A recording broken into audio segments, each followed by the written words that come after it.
صدیق اکبر رضی اللہ تعالیٰ نے جب حضور کے ساتھ نکلے ہیں تو 6 باتیں اچھی طرح سمجھیں۔ نمبر 1، حضرت صدیق اکبر نے ہجرت پر جانے سے 4 ماہ پہلے 2 اونٹ تیار کر لیے تھے کہ کسی وقت بھی ہجرت کو کمانا ہے اور شاید ہم دونوں کو اکٹھا جانا پڑے اللہ۔ نمبر 2، اندھیری رات میں راستہ بتانے کے لیے عبداللہ بن ارقد کو اجرت پر تیار کر لیا تھا کہ راستہ بتانا ہے اور فلاں وقت ہمارے پاس پہنچ جاؤ۔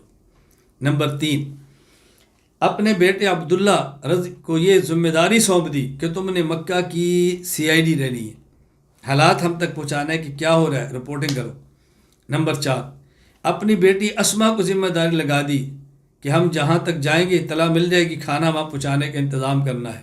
نمبر 5، اپنے آزاد کردہ غلام عامر بن فہیرہ کی ذمہ داری لگا دی کہ بکریاں چراتے چراتے شام کو وہاں جگہ پر لے آنا، ہم وہاں پہ تازہ دودھ پی لیں۔ اللہ اکبر اللہ اکبر۔ صدیق اکبر رضی اللہ عنہ۔ اور چھٹی بات، گھر میں جتنا مال تھا سمیٹ کے حضور کے ساتھ چل پڑے۔ والد نابینے تھے، بوڑھے تھے، بیٹی سے کہا اسما 2 دکھ ہو گئے، ایک تو بیٹا چلا گیا تمہارا باپ، اور دوسرا دکھ گھر میں چھوڑے ہی کچھ نہیں۔ ان نے باپ کو تسلی دینے کے لیے ایک مٹکے میں یا گھڑے میں پتھر رکھے، اوپر باپ کا ہاتھ پھروا، دیکھے کتنا وزنی ہے، پیسے یہاں پر ہیں، مال چھوڑ کر گئے ہیں۔ انہوں نے کہا چلو ایک دکھ تو ہے لیکن دوسری مالی پریشانی تو نہیں ہے، کچھ فرق نہیں پڑتا۔ تو صدیق اکبر نے کتنا اہتمام کیا ہے پیغمبر کے ساتھ صلی اللہ علیہ وسلم کے ساتھ جانے کا۔ اب حضور پاک صلی اللہ علیہ وسلم کے ساتھ آپ چل رہے ہیں، اب کبھی آگے کبھی پیچھے، کبھی دائیں کبھی بائیں۔ حضور نے پوچھا کیا ہوا، ایسا کیوں ہو رہا ہے؟ اب دل میں خیالات ہے کہ دشمن آگے نہ چھپاؤ، آگے ہوتا ہے، خیالات ہے پیچھے سے نہ ہو، پیچھے ہوتے ہیں، خیالات ہے دائیں سے نہ ہو، دائیں طرف ہو جاتے ہیں، ذہن میں آئے بائیں نہ ہو، یوں عجیب۔ صدیق اکبر پر غم ہے رسول اکرم صلی اللہ علیہ وسلم کو سنبھالنے کا اور آپ کی حفاظت کا۔ پتھریلی زمین ہے، پاؤں زخمی ہو رہے ہیں، صدیق اکبر کے پاؤں بھی زخمی ہوئے، رسول اللہ صلی اللہ علیہ وسلم کے بھی زخمی ہوئے، خون مبارک نکلنے لگا۔ صدیق اکبر بیٹھ کے حضور میرے کندھوں پر تشریف فرما ہو جائے۔ اس اپنے خادم کے دل جوئی کے لیے پیغمبر کندھوں پر سوار ہو گئے۔ صدیق اکبر رسول اللہ صلی اللہ علیہ وسلم کو لے کر غار کی طرف چل پڑے۔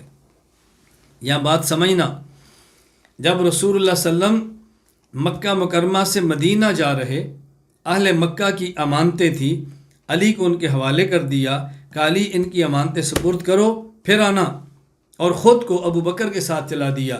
تو 2 امانتیں ہیں، ایک اہل مکہ کی جو حوالے علی کے کی ہیں، ایک امانت خدا کی جو پیغمبر کا وجود ہے حوالے صدیق کا کیا ہے۔ اب آپ خود فرمائیں کہ کس امانت کا زیادہ حق تھا اس کی حفاظت کی جائے؟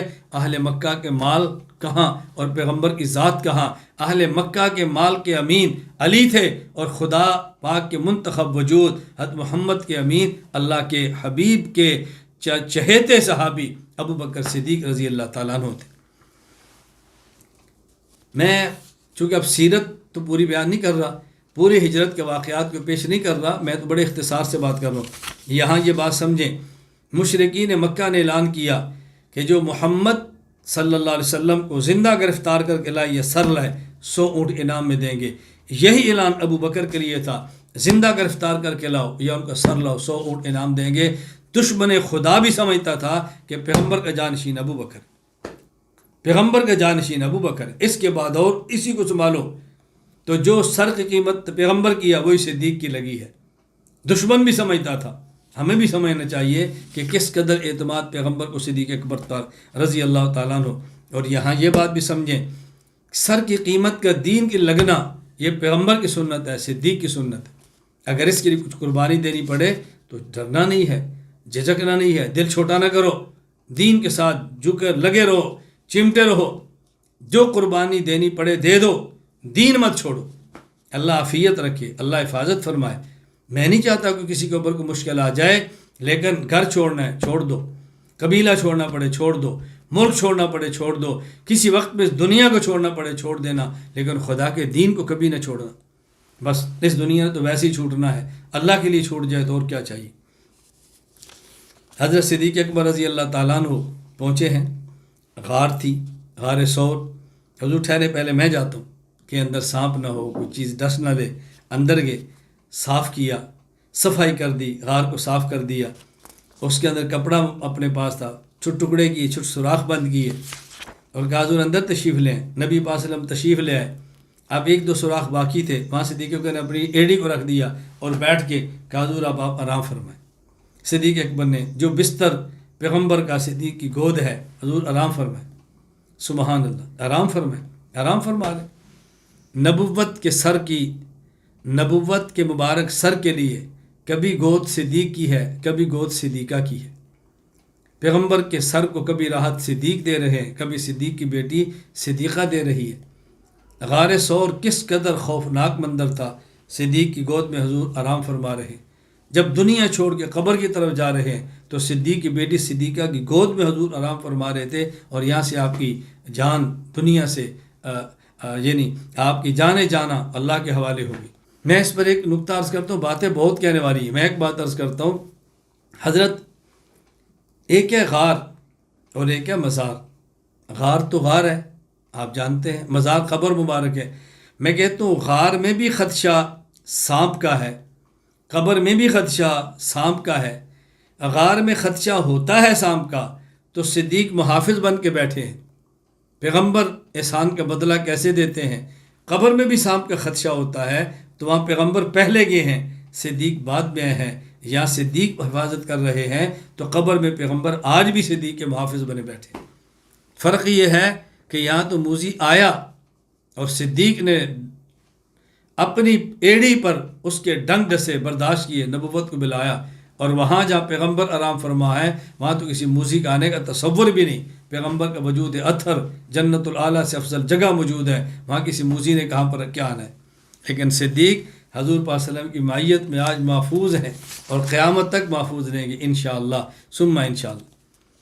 یہ جو صدیق اکبر رضی اللہ تعالیٰ عنہ اس موقع پر زہر لگا تھا اور سانپ نے ڈسا تھا، امام علی بن سلطان محمد ابو الحسن نور الدین ملا علی قاری رحمہ اللہ، وفات 1014 ہجری، حضرت نے یہ بات فرمائی ہے کہ وَكَانَ أَيِ الْإِنْتِقَاذُ سَبَبَ مَوْتِهِ فَحَصَلَ لَهُ شَهَادَةٌ فِي سَبِيلِ اللَّهِ، کہ حضرت صدیق اکبر رضی اللہ تعالی عنہ کو جو سانپ نے ڈسا تھا اس وقت اس کا اثر ختم ہو گیا، اور موت کے وقت یہی اثر پلٹا اور یہ آپ کے موت کا بظاہر سبب بنا، تو صدیق اکبر کو بھی اللہ کے راستے میں شہادت نصیب ہوئی ہے۔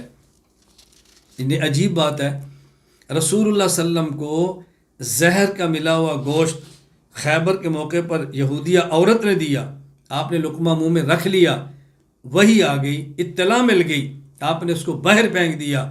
امی عائشہ رضی اللہ تعالیٰ نے فرماتی ہیں اس زہر کا اثر بوقت موت پھر ابھر آیا اور حضور کی شہادت کے دنیا سے جانے کا سبب وہی بنا۔ تو جس طرح پیغمبر پاک کی موت کا سبب زہر کے اثر کا دوبارہ ابھرنا تھا، صدیق اکبر کی موت کا سبب اس زہر کے اثر کا دوبارہ ابھرنا تھا۔ جس طرح ان کو اس طرح شہادت ملی، صدیق کو بھی اسی طرح شہادت ملی۔